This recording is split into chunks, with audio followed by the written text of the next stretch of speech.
Alors, monsieur Antonin Fabi est demandé. Ah oui, voilà, il est là. C'est ça. Très bien. On va les faire s'asseoir gentiment si tu commences là. C'est ça. Bonjour, Ça marche? Ok. plus ou moins. Bonjour tout le monde, ça marche.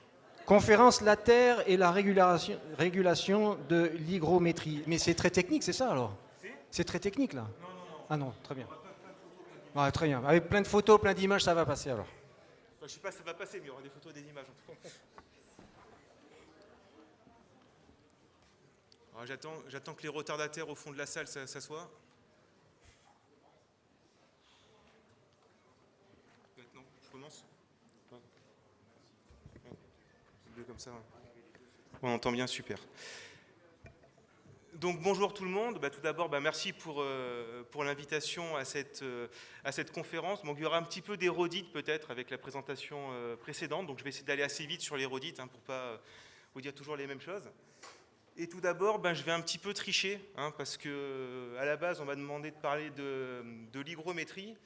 Et puis moi, j'ai parlé de l'hygrométrie et de la mécanique. Alors pourquoi? Très simplement parce que je pense qu'on ne peut pas parler de l'un sans l'autre.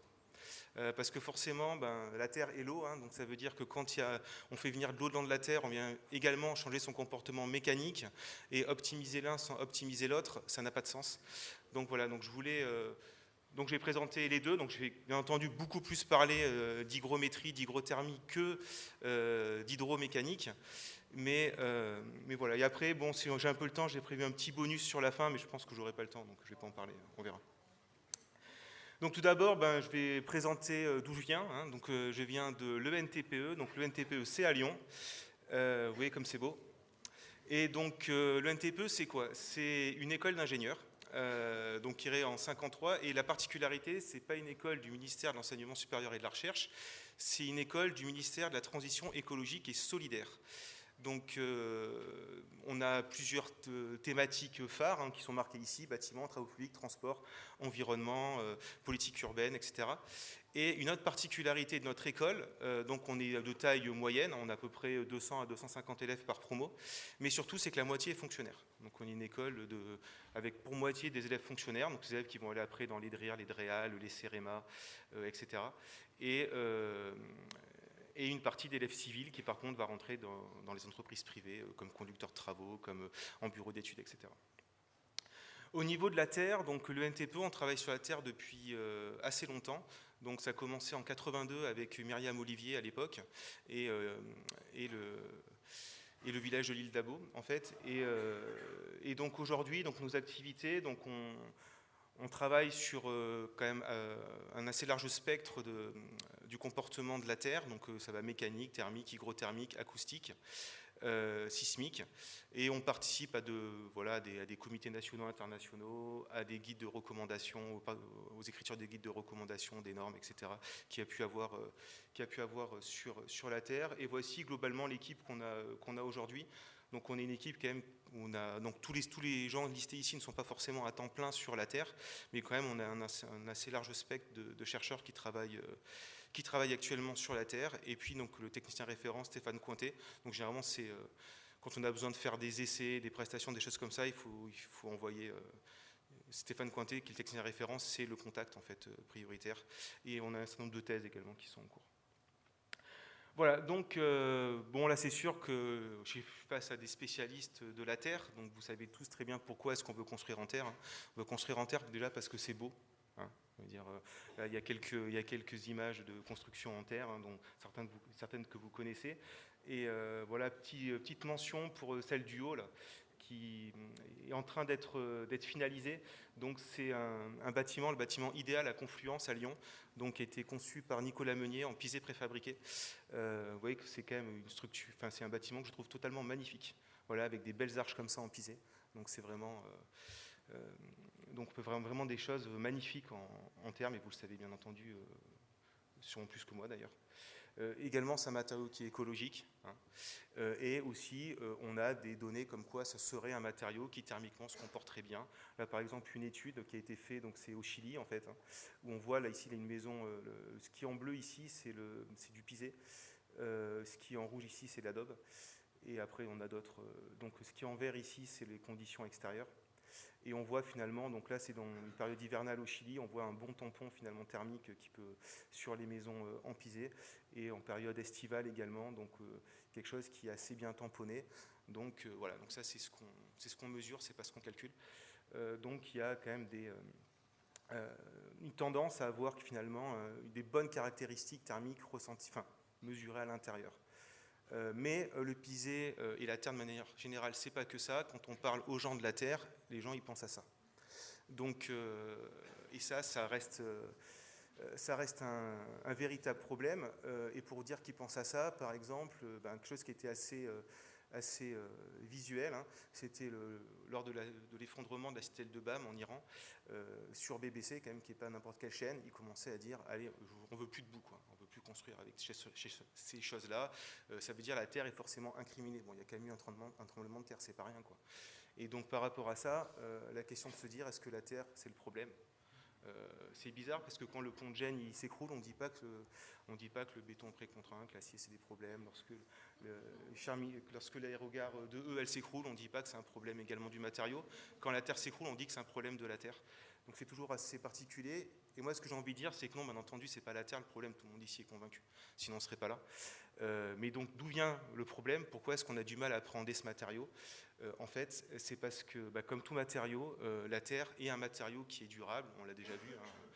Il y a des choses, vraiment, la muraille de Chine est toujours debout, par exemple, la partie en terre, voilà, donc on sait qu'il y a des choses qui durent vraiment longtemps en terre, mais bien entendu, il faut prendre en compte les spécificités du matériau lors du dimensionnement, lors de la réhabilitation, lors de la vie du matériau, en fait, de manière générale, et également prendre en compte les modifications de la structure. Par exemple, si on a un rehaussement de terrain qui vient bouffer le soubassement, il faut faire attention. Ça veut dire qu'il faut connaître le matériau et venir adapter finalement les actions de réhabilitation en fonction de ce matériau-là pour éviter qu'il y ait des problèmes. Et finalement, les problèmes qu'on peut avoir et qu'est-ce qui pose des problèmes finalement aux gens, qu'est-ce qui rebute un petit peu finalement certaines personnes, soit de donner des ATEX favorables à des constructions en terre, soit des contrôleurs techniques de dire d'accord pour la terre sans ATEX. Et il n'y a pas que ces points-là, mais ces 3 points-là, il me semble quand même assez importants. D'abord, la variabilité des procédures de mise en œuvre. Donc ça, déjà, on sait très bien qu'entre le pisé, la boge, le BTC, l'adobe, c'est pas forcément la même mise en œuvre, c'est pas le même. Donc il va y avoir des différences. Et donc déjà, ils ont un petit peu de mal. Ça veut dire qu'est-ce que c'est la terre? Le matériau est hétérogène. On prend la terre en Bresse, on prend la terre à Toulouse, on prend la terre même au sein même de la Bresse entre 2 endroits. Ça va pas forcément être la même terre. Donc on n'est pas sur un matériau industriel qui va vraiment être bien que quantifiable. Et là, j'arrive au dernier point qu'on va traiter ici, c'est l'impact de l'eau.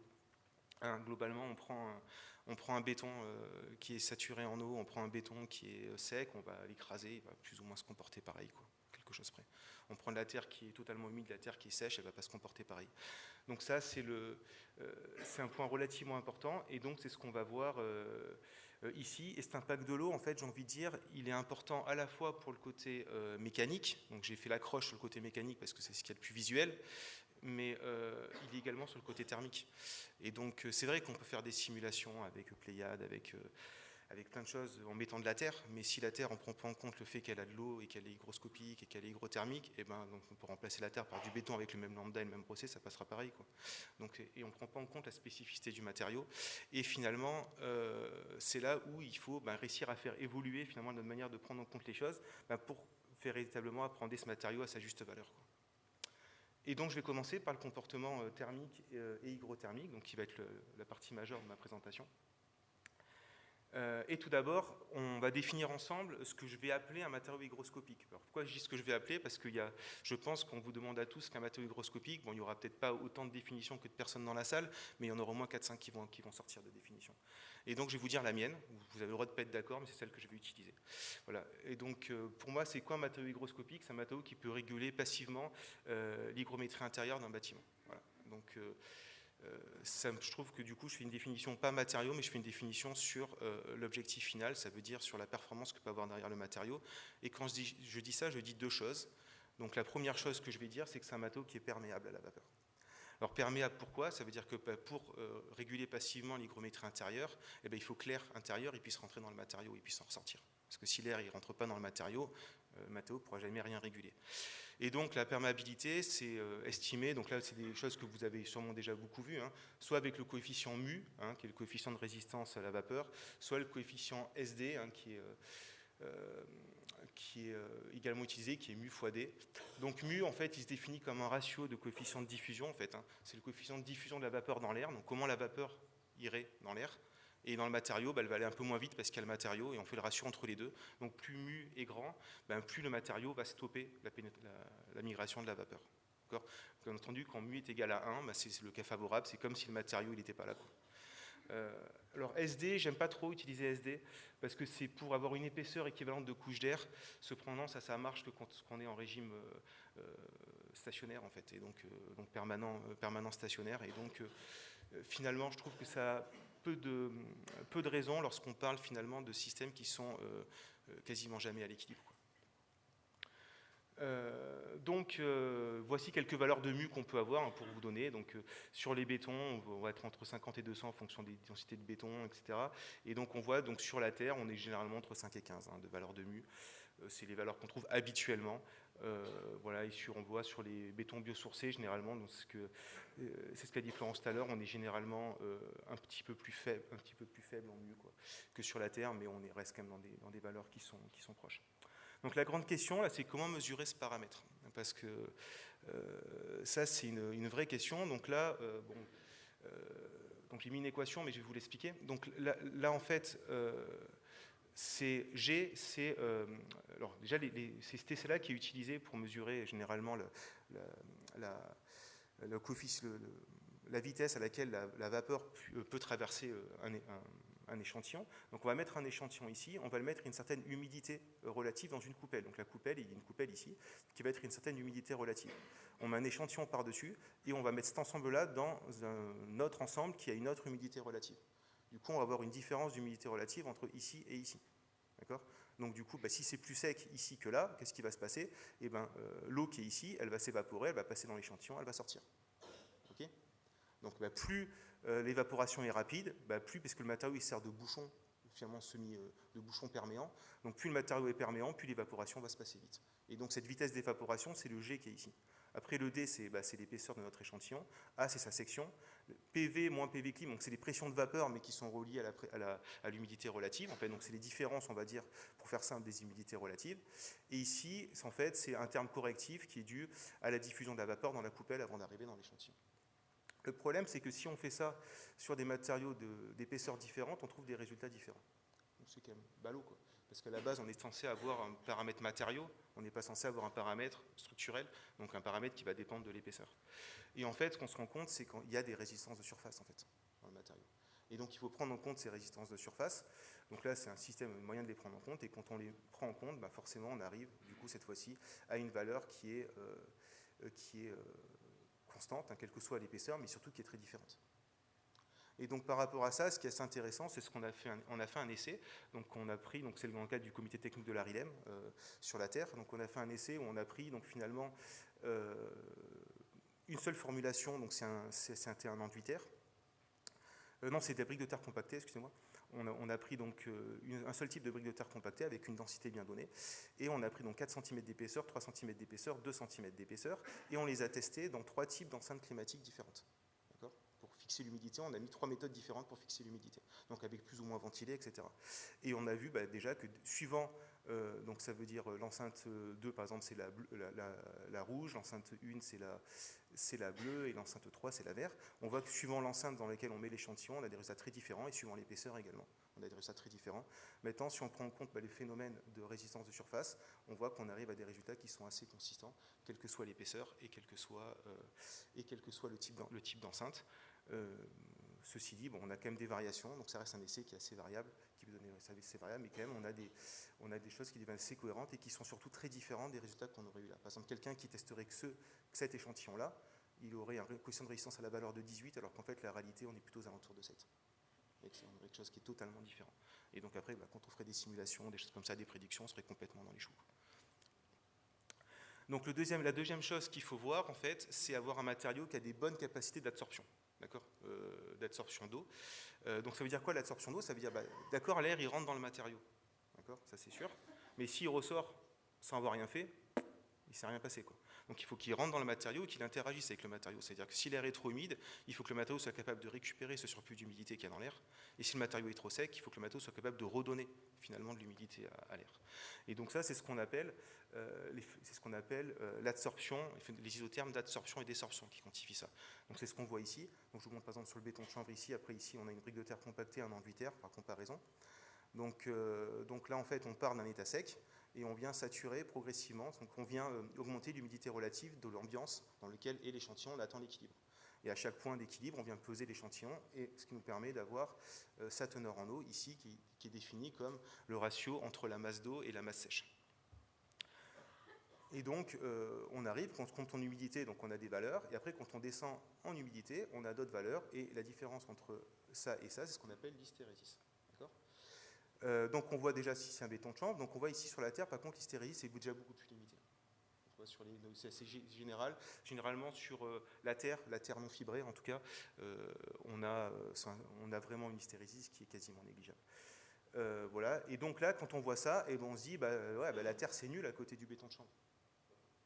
Justement, je dis ça pour dire que c'est faux. Alors pourquoi c'est faux? Pourquoi c'est faux justement?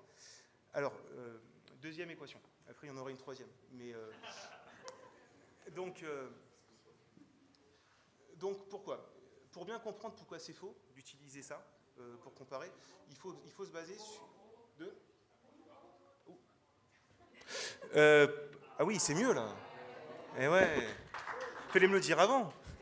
Parce que moi, je m'entends en fait. Hein. Je vais le tenir le micro. Alors.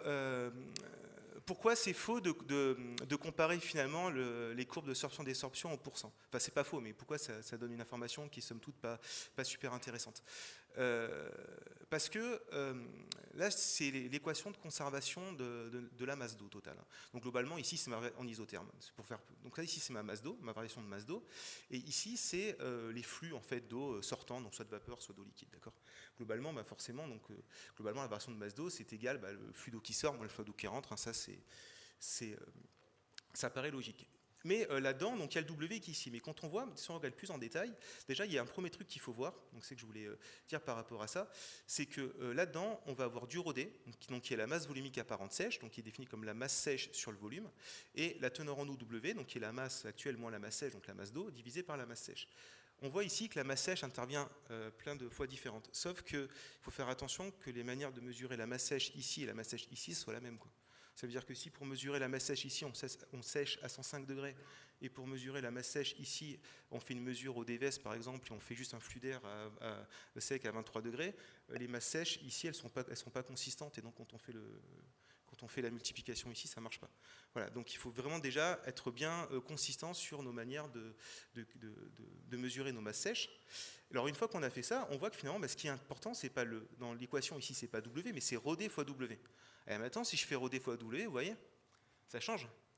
Pourquoi? Parce que la terre est beaucoup plus dense que le béton de chanvre, donc forcément.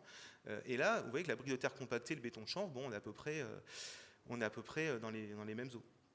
Et en plus, si on voit bien, c'est même pas tellement la valeur en elle-même, mais c'est sa dérivée qui est intéressante. C'est la pente. Donc, si on est dans le régime en fait hygroscopique, on considère souvent, ça veut dire entre 40 et 70% d'humidité relative. Globalement, on est sur la partie qui est plus ou moins linéaire. Et bien qu'il y ait une hystérésis, on se rend compte quand on fait des cycles d'humidité entre 40 et 80 d'humidité relative, l'hystérésis disparaît quasiment. On a quasiment une variation linéaire qui correspond plus ou moins à la pente de courbe de désorption. Et là, on se rend compte que si on fait ça, le béton de chanvre, finalement, c'est à peu près comme la terre, quoi. Enfin, je veux dire, il faut pas. Donc, globalement, pour dire que là aussi, sur la manière d'apprendre les choses, il faut faire attention à comment on regarde, c'est que finalement, si on vraiment prend le système dans son ensemble, on voit que la Terre, oui, c'est vraiment un matériau qui est intéressant au niveau hygroscopique, même au niveau de la capacité d'absorption de ce matériau-là, la Terre peut récupérer beaucoup d'eau. Voilà. Donc c'est ça qu'il faut voir dans ce que je veux dire ici. Donc, une fois que j'ai vu ça, donc on a vu le coefficient de diffusion à la vapeur, on a vu l'adsorption, et comment est-ce qu'on fait pour quantifier ça? On fait les CMBV. Florence l'a expliqué avec brio tout à l'heure, donc je vais passer très vite sur ces diapositives, parce que vous l'avez vu, globalement, on fait un cycle d'humidité entre entre 33% et 75% d'humidité. Là, on n'est pas dans la maison. Là, on est dans la maison. On fabrique de la vapeur parce qu'on est dans la maison.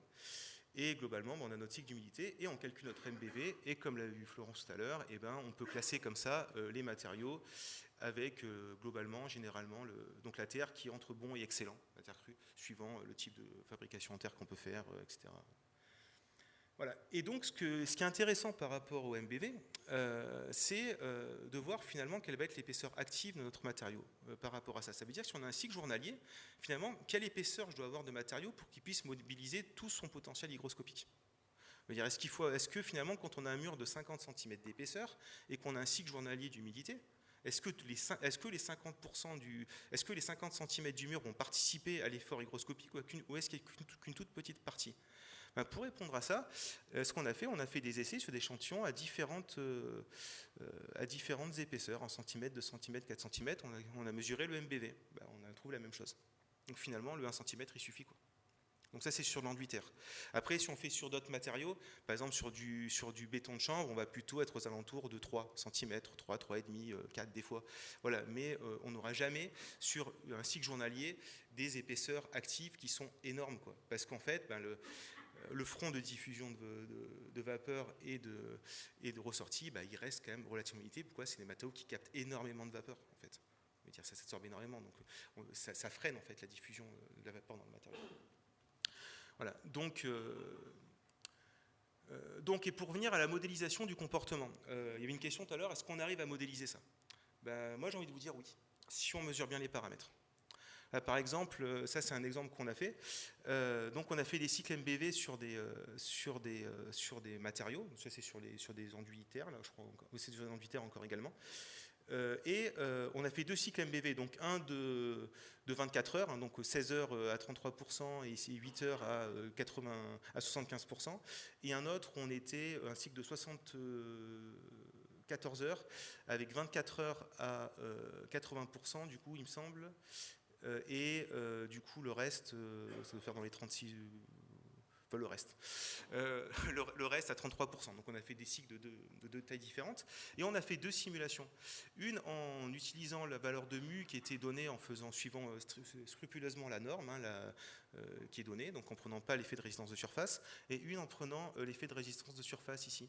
Et donc quand on prend la résistance de surface, c'est les simulations, elles sont en bleu. Et vous voyez qu'elles vont très bien avec les points expérimentaux, quoi. Alors que si on ne prend pas la résistance de surface, donc on prend le mu qui est estimé directement suivant la norme, et on a les courbes rouges ici, qui ne correspondent pas vraiment aux résultats expérimentaux.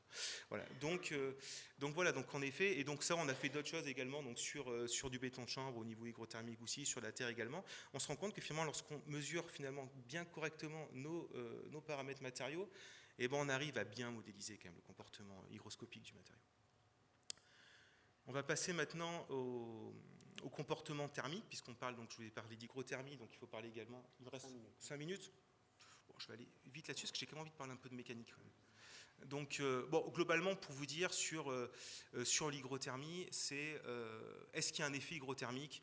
Donc là, je voulais vous montrer, c'est un mur, donc là c'est en cours de séchage, mais c'est vrai que c'est pas la chose la plus évidente. Donc forcément, on a un effet hygrothermique en séchage, parce que le mur il sèche, donc forcément il y a énormément d'énergie qui va être consommée lors du séchage. Hein.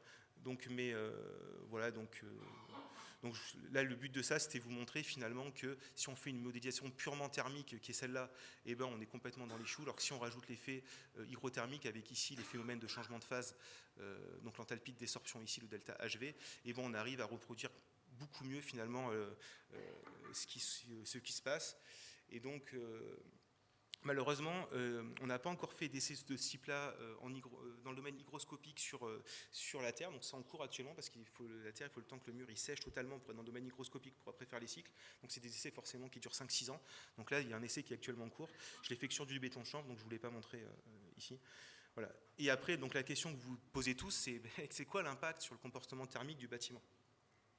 Et je ne vous donnerai pas de réponse. Parce que c'est extrêmement complexe de savoir l'impact sur le comportement thermique d'un bâtiment, parce que ça dépend de quel bâtiment, ça dépend des scénarios d'occupation, ça dépend de beaucoup de choses, et donc on ne peut pas avoir de réponse forfaitaire à ça. Ça veut dire que ça sera forcément du cas par cas sur comment va réagir un bâtiment au phénomène hygroscopique.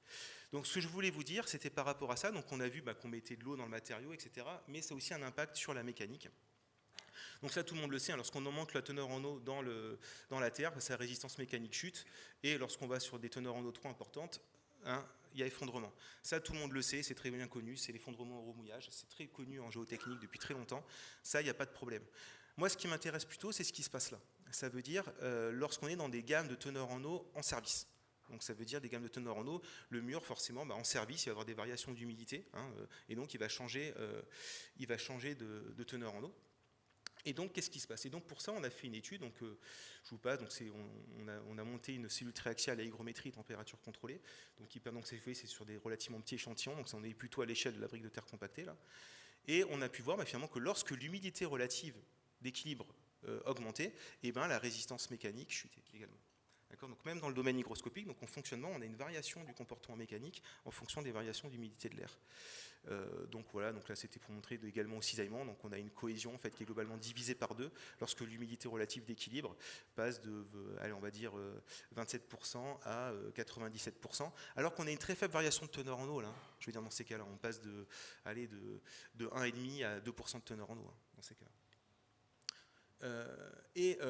Pourquoi ça peut poser un problème, c'est qu'en plus on ne peut pas vraiment savoir quelle va être la teneur en eau dans un mur. Parce que si je remets l'expérience de séchage que je vous ai montré ici, donc là on est un mur en cours de séchage, donc déjà on a mis différents capteurs de teneur en eau en fait dans le mur. Donc ça c'est la teneur en eau volumique, et on voit finalement, donc là en noir c'est un capteur qui est en haut ici, ici c'est le capteur qui est en bas, là ici en bleu c'est un capteur qui est au milieu à gauche, ici en rouge c'est le capteur qui est au milieu à droite, et en vert c'est le capteur qui est au milieu là. Voilà. Et on peut voir déjà initialement, on a une différence d'humidité entre le haut et le bas. Le haut est plus sec que le bas. C'est-à-dire que déjà, quand on est quasiment saturé, on a un effet de gravité qui arrive, donc ce qui est normal. Mais après, ce qui est marrant, c'est que même qu'une fois qu'on a commencé à plus ou moins sécher, on voit globalement au cœur, on reste un peu plus humide que sur les côtés, avec des variations de teneur en eau entre le cœur et les côtés.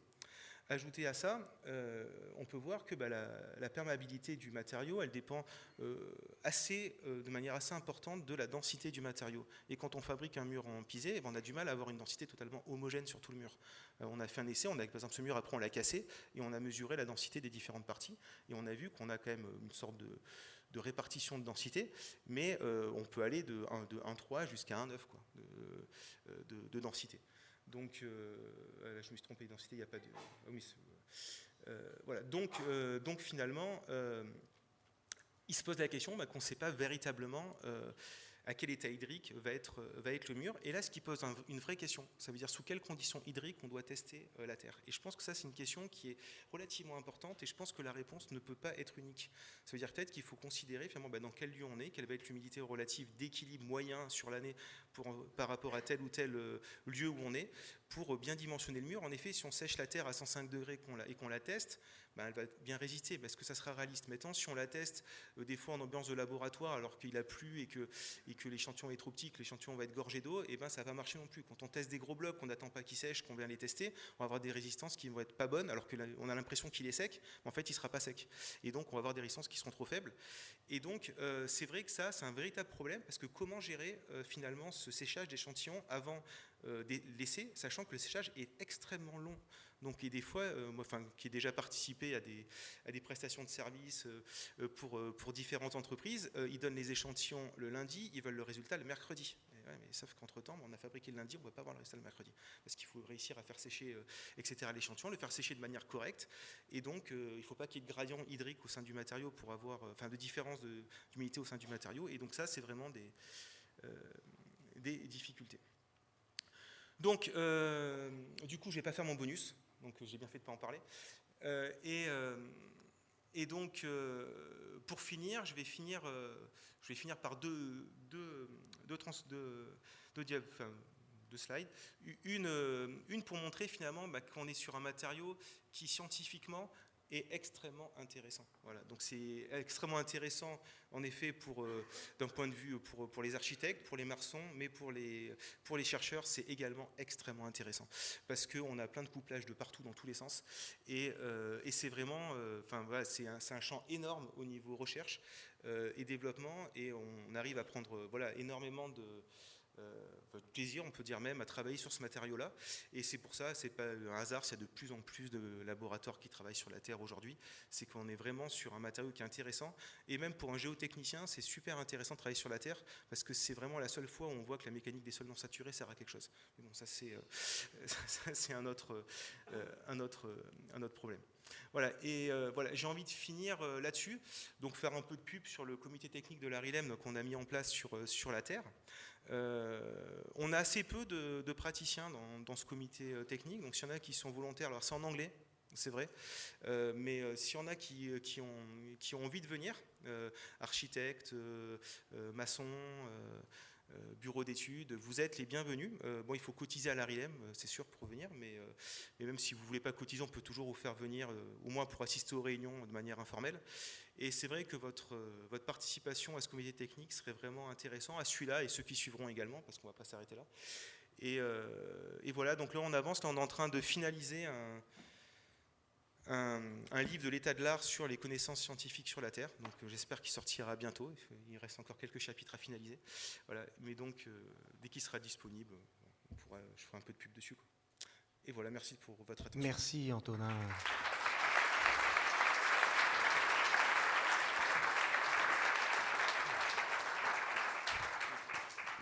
Alors les questions, là, pour mieux comprendre les formules. Non, c'était gentil mes formules. Non, tu as été gentil. Merci beaucoup pour cette présentation, c'est très intéressant. J'ai quelques questions techniques, s'il vous plaît. Oui. Première, par rapport aux mesures des isothermes de sorption. Oui. Vous avez utilisé la méthode DVS. Pourquoi Oui. la méthode DVS et pas la méthode classique des isothermes de sorption? Est-ce que pour gagner le temps, est-ce que c'est plus efficace, plus précis? Alors là, on était sur des matériaux. Alors on peut utiliser les deux, hein. En fait, alors nous, ce qu'on a fait, c'est qu'on a comparé les deux méthodes, donc sur du béton de chanvre et sur de la terre aussi, on l'a fait, et on trouve exactement la même chose. Si pareil, si on fait les choses entre guillemets avec comment je pourrais dire ça? Enfin, si on prend certaines précautions, voilà, c'est qu'en fait, il y a toujours la masse sèche. C'est que une méthode classique, en fait, donc on met dans des boîtes à sel. En fait, globalement, lorsqu'on a de l'eau pure, l'humidité relative d'équilibre de l'eau pure, ça va être 100% d'humidité. Ça va être 100%. D'accord, il faut qu'on soit une humidité relative de 100%, sinon l'eau elle s'évapore tant que c'est pas 100%. Voilà. Quand on va mettre du sel, en fait, on va modifier globalement des choses dans l'eau, hein, et du coup l'humidité relative d'équilibre va baisser. En fait, et donc plus le sel, plus ça va être concentré en sel globalement, plus ça va baisser. Donc on prend des sels à solubilité différente, donc des sels qui sont très peu solubles, donc qui vont permettre à saturation d'arriver à des humidités relatives qui sont quand même relativement élevées, et des sels qui sont extrêmement solubles et qui eux vont donner des humidités relatives qui seront plutôt faibles. Voilà. Et donc on met des échantillons dans ces boîtes-là et on attend l'équilibre. Et après on les pèse. Donc il faut savoir que quand on est sur des matériaux comme ça, on est à peu près sur 1 à 3 semaines de temps d'équilibrage par point de mesure. Donc là vous voyez le nombre de points qu'on a. Si on veut faire 10 points de mesure en montée, 10 points de mesure en descente, vous voyez le nombre il faut quasiment 1 an pour faire un isotherme de sorption-désorption. Bon, l'avantage des boîtes à sel, c'est qu'on peut mettre plusieurs échantillons dans la même boîte à sel. Voilà. Ça, c'est l'avantage. Le DVS, un isotherme d'absorption-désorption, il se fait en 1 semaine et demie à 2 semaines, mais on est sur des très petites quantités d'échantillons. Donc ça veut dire que là, la difficulté, quand on est sur des matériaux avec des assez hétérogènes, parce qu'on ne peut pas faire un isotherme d'absorption-désorption DVS sur du pisé, par exemple. Ça n'a pas de sens, parce qu'il y a des gros granulats, ou sinon, on le fait sur l'argile qu'il y a dans le pisé, et on suppose que tous les grains ils ne prennent pas d'eau, et après on fait une loi de mélange pour remonter. Voilà. Mais globalement, ce que je voulais dire, parce que c'est un peu long ma réponse, mais on a fait les deux. Si on a la même méthode pour estimer la masse sèche, on a obtenu quasiment le même résultat entre la méthode du DVS et la méthode des boîtes à sel. Ouais, et c'est ma deuxième question. Comment déterminer la teneur en eau? À quelle température il faut sécher? Est-ce que c'est à 105 comme les bétons? En fait, alors, la teneur en eau, moi je dis, on choisit quelque part ce qu'on veut, mais après il faut s'y tenir. Ça veut dire que si on fait un isotherme de sorption-désorption au DVS et qu'on mesure notre densité, notre masse volumique apparente sèche à l'étuve, c'est pas cohérent. Oui. Donc on en rediscutera après. D'accord. Une dernière question par rapport au E20%. Pourquoi E20% par rapport au modèle d'élasticité?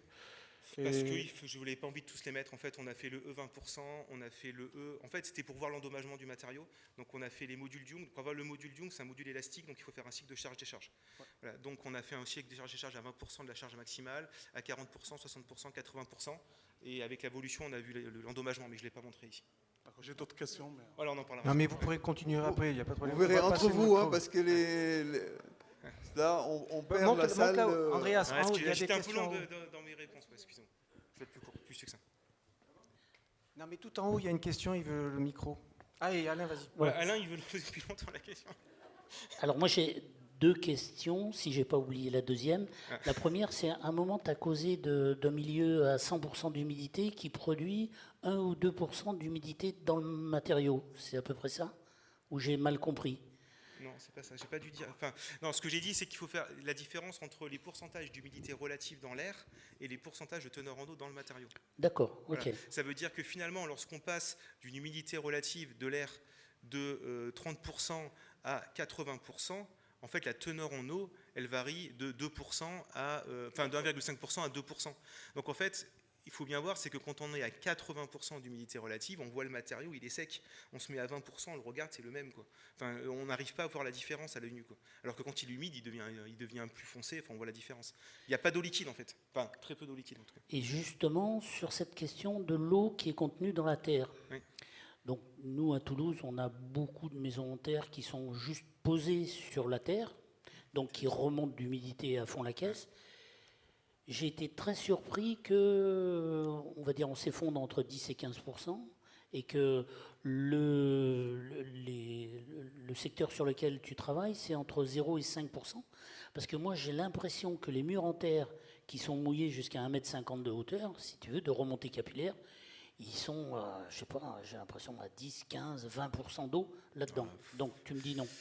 20%. Après, tout dépend comment il a été dimensionné. Après, bon, on a une résistance, hein, quand même. Il ne résiste pas du tout. Il résiste à 0,1 MPa, 0,05 MPa. Si jamais ça suffit pour que ça ne s'effondre pas, ça tient. De toute manière, on sait très bien que, par exemple, un béton, il va résister à 30 mégapascales de résistance à la compression. On ne va jamais mobiliser cette résistance dans l'habitation normale. Donc finalement, on va dimensionner pareil la Terre en mettant des coefficients de sécurité de malade, alors qu'elle va résister beaucoup plus. Donc c'est vrai que ça permet de prendre en compte cette chose-là. Mais pour en revenir aux teneurs en eau en service, alors moi je connais un peu moins donc les systèmes donc à Toulouse, ça va être plus être de l'adobe, quoi. Maintenant, moi ce que je peux dire, c'est que sur le Pisé, on a fait des prélèvements quand même sur une trentaine de maisons en Pisé. À chaque fois qu'il y avait une ouverture, que Nicolas Meunier par exemple faisait une ouverture, un autre maçon faisait une ouverture dans un mur en Pisé, il nous appelait, on pouvait prélever et on a fait les teneurs en eau. Généralement, on est inférieur à 3% de teneur en eau sur des maisons en Pisé en fonctionnement. Bonjour, je suis Martin. 3% de teneur en eau, ouais. C'est ce qu'on a pu mesurer. Enfin, voilà, donc, après, il y en a qui sont beaucoup moins, des gens, voilà, mais Allez-y en haut, oui.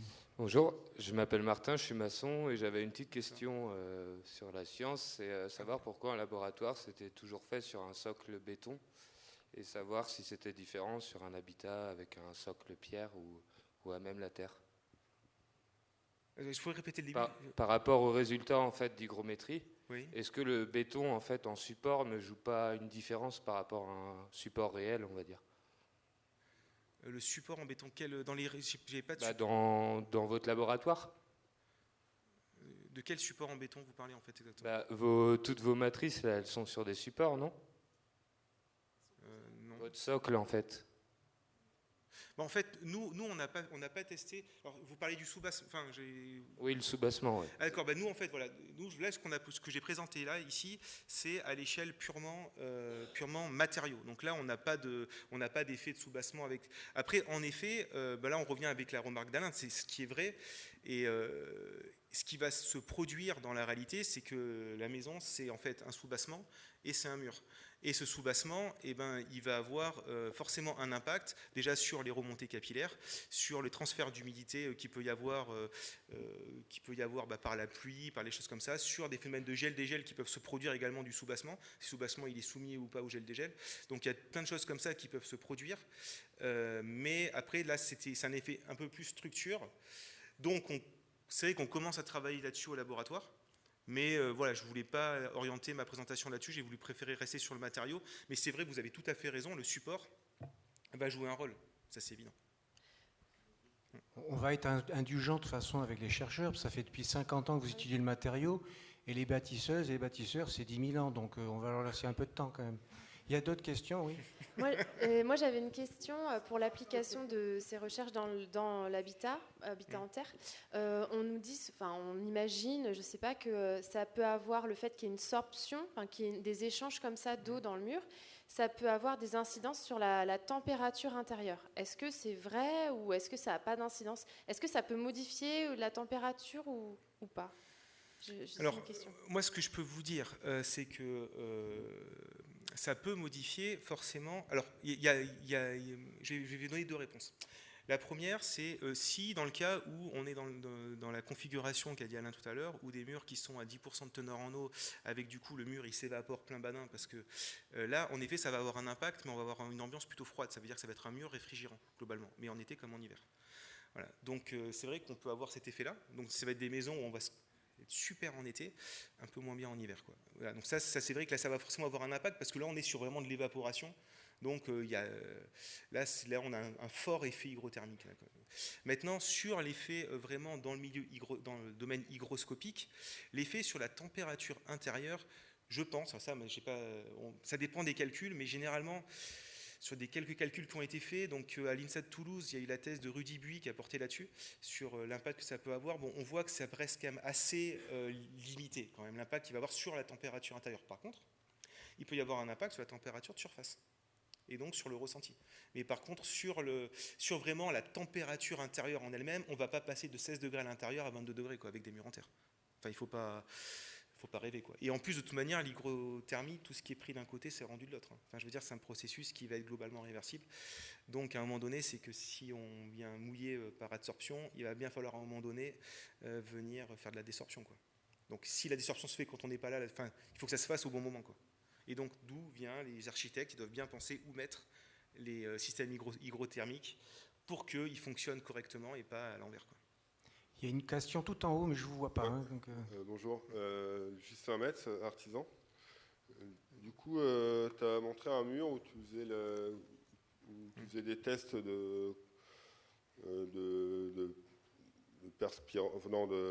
d'hydrométrie, là. Et du coup, tu disais qu'il y avait plus d'humidité à l'intérieur du mur que sur les extérieurs. Oui. Et du coup, moi, j'ai observé ça que... je démolis pas mal de murs vu que c'est un peu mon métier. Et du coup, j'ai démoli des fois mes murs que j'avais fait, par exemple, il y a un an. Enfin, démoli des petits trous, quoi. Et du coup, je me suis aperçu qu'un mur qui avait un an, il était beaucoup plus humide à l'intérieur qu'un mur qui avait plusieurs années, voire décennies. Et du coup, sur les murs plus anciens, pour moi, il me semble que c'est vraiment très sec à l'intérieur. Oui, bien sûr. Alors que... En fait, à terme, on va forcément arriver à un équilibre. Donc l'équilibre, c'est que la teneur en eau, c'est la même partout globalement, sauf sur les petites couches qui font le... Voilà, donc un équilibre plus ou moins, parce qu'en fait, on est... même si on suppose qu'on est plus ou moins permanent, on ne sera jamais stationnaire finalement dans un cas comme ça, parce que forcément les sollicitations, même si on peut les supposer plus ou moins cycliques, elles ne sont pas permanentes. Donc du coup, finalement, on va toujours avoir des petites différences, mais en effet, sur un mur qui va être très long, là, sur le mur que j'ai montré, en effet, c'était 120 jours après la fabrication. Donc là, on est plus humide au cœur. Après, maintenant, le mur, c'est que je ne vous l'ai pas montré, donc maintenant, c'est celui-là qu'on va tester après, c'est son petit frère, parce que celui-là a été détruit, qu'on va tester en hygroscopicité. Après, à un moment donné, forcément, on arrive à atteindre une sorte d'équilibre, et donc ça devient pareil finalement au cœur, le cœur devient très sec. Et après, ce qui est intéressant justement, c'est que le cœur, il change relativement peu de teneur en eau durant la vie de l'ouvrage après. mis à part cas pathologiques de remontée capillaire, de choses comme ça, parce que finalement, ça tamponne, quoi. Ça met tellement de temps à pénétrer l'humidité et à ressortir, tellement le matériau il peut en stocker en fait d'humidité qu'en fait ça met très longtemps le front il met très longtemps à progresser. Donc finalement au niveau du cœur, le cœur il voit que les variations annuelles, quoi, saisonnières, mais pas plus, quoi. Dernière question, parce qu'après il y a une autre conférence. Deux questions, alors très vite. Moi j'avais une question parce que vous disiez que donc c'est un matériau qui plaît aux chercheurs et notamment de plus en plus, donc on voit de nombreux sujets de recherche. Quand on n'est pas à l'intérieur de ce monde de la recherche, on a l'impression qu'il y a parfois des doublons dans les études. Je me demandais comment c'était coordonné un peu, est-ce que ça avait un lien notamment avec le RILEM, et est-ce que voilà, il y a une stratégie globale pour que ça puisse aboutir à des outils concrets au service d'évolution éventuellement réglementaire ou de règles de l'art. Alors stratégie globale et chercheur, c'est des fois deux mots qui ne vont pas super bien ensemble. Donc il y a des doublons, oui. Est-ce que c'est mal? Non. Moi je trouve que c'est bien, ça crée de l'émulation. Ça veut dire que moi je pense que les doublons créent une sorte de concurrence mais positive entre chercheurs. Une concurrence qui souvent est bienveillante, parfois malveillante, mais très souvent quand même cette concurrence est bienveillante. Donc du coup ça crée de l'émulation dans le recherche, même au sein du comité technique de la RILEM. On est beaucoup à travailler sur la même chose, donc on se partage nos résultats. Des fois quand on voit un résultat on dit ah t'as vu j'ai trouvé ça, ah ouais c'est super et tout, donc là ça met la pression à l'autre pour aussi avancer. Donc c'est des choses qui sont bien. Moi je trouve qu'il ne faut pas casser justement de dire il n'y a qu'une seule voie, c'est pas comme ça que ça irait, c'est comme si on disait à tous les architectes de faire la même chose, quoi. Je pense que ça ne marcherait pas non plus, quoi. Fabrice Auvé, du coup ça va faire 12 ans moi à peu près que je mets les mains dedans. Et du coup, j'ai rencontré une palanquée de terres différentes. Alors, de la composition, dosage, argile, sable, limon, mais aussi des argiles complètement différents les uns des autres, sans causer des couleurs. Mais ça m'est arrivé, par exemple, de trouver une motte, je la mets dans l'eau, 5 minutes après, pouf, elle est fondue. Et d'autres terres où je la mets dans le mélange liquide ou visqueux plastique. Une semaine après, je vais pour rebouger le mélange. La motte, elle est toujours intacte. Du coup, il y a cette notion de vitesse capillaire, d'avancement de l'humidité dans la terre suivant la composition des argiles. Mais je me dis, mais ça c'est incroyable cette différence, cette hétérogénéité. Qui existe. Du coup, comment vous intégrez ça quand vous mesurez la vitesse capillaire d'une terre, suivant les natures des argiles, les compositions des terres? Comment vous arrivez à faire des moyennes avec tout ce qui existe? Alors justement, moi je trouve que je bois du petit lait, j'adore votre remarque, parce qu'elle va tout à fait dans le sens de comment on essaie de voir la Terre. Justement, c'est que de dire il y a plein de terres différentes. En effet, quand on parle d'argile, on parle du passant à 2 microns, mais ça ne veut rien dire, parce que d'un point de vue chimique, on peut avoir des kaolinites, on peut avoir des montmorionites, on peut avoir des chlorites, on peut avoir plein de choses, des vermaculites, je ne sais pas, on peut avoir plein de types d'argile différents, ils vont tous se comporter différemment. Et donc, moi, je pense que si on part du principe en se disant, finalement, la Terre, c'est tel fuseau granulaire, la Terre, c'est telle texture, et avec ça, on construit, et c'est tous pareil, je pense qu'on se met le doigt dans l'œil jusqu'au coude. Je pense qu'il faut, et je ne dis pas ça parce que j'ai envie de faire travailler mon labo, mais je pense qu'il faut absolument passer sur l'essai performantiel. Ça veut dire qu'on a une terre, on a des effets performantiels chantiers, il y a l'essai à la boule qui existent, il y a d'autres essais qui peuvent exister performantiels, l'essai au gant, etc. Il y a plein d'essais qui existent. Et après, il y a des essais, bien entendu, de labo qui doivent être faits. Et a priori, moi, je me suis toujours interdit de dire la Terre, c'est un peu le contraire. Mais vous savez, j'ai mis des bonnes fourchettes dans les valeurs que j'ai données, de dire la Terre, c'est ça. C'est tel. Non. La Terre, il va être une fourchette de résultats. Et je pense que chaque projet est potentiellement différent. Par contre, il y a des consensus avec la Terre. Toutes les terres vont réagir plus ou moins avec l'eau. Mais il y en a, c'est vrai, qui n'ont pas besoin d'être stabilisées, même pour être en parement parfois, parce qu'elles résistent extrêmement bien à l'érosion à l'eau, par exemple. Il y en a qui résistent extrêmement bien. Et d'autres, on met un petit peu d'eau, elles fondent, quoi. Donc c'est vrai que ça, c'est des choses qu'il faut aller. Donc soit on arrive à aller là-dessus et on demandera à chaque projet de faire une DRX, de faire une analyse chimique après quantitative derrière, donc qui va coûter un bras pour savoir quel type de terre c'est. Soit on fait un essai de résistance à l'eau, un essai de résistance à la compression, ça coûtera moins cher et ça donnera le même résultat. Donc voilà, moi je pense que c'est plus dans cette optique-là qu'il faut appréhender le matériau sur un point de vue performantiel qu'un point de vue composition. Merci Antonin. Merci beaucoup.